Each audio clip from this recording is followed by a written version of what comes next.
বলতে চেয়ে মনে হয়, বলতে তবু দেয় না হৃদয়, কতটা তোমায় ভালোবাসি।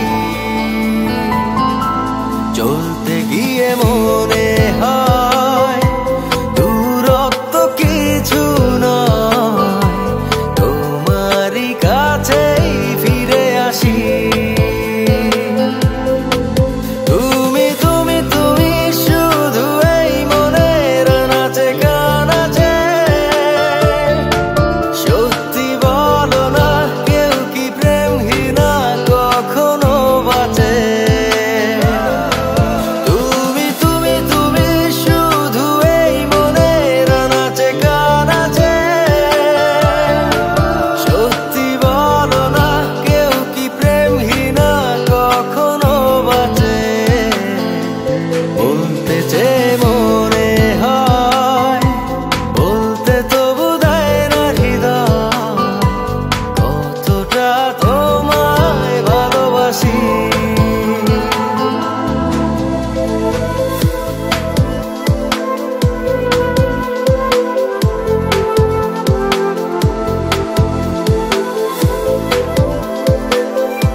মেঘের খামে আজ তোমার নামে উড়ো চিঠি পাঠিয়ে দিলাম, পড়ে নিও তুমি মিলিয়ে নিও, খুব যতনে তা লিখেছিলাম।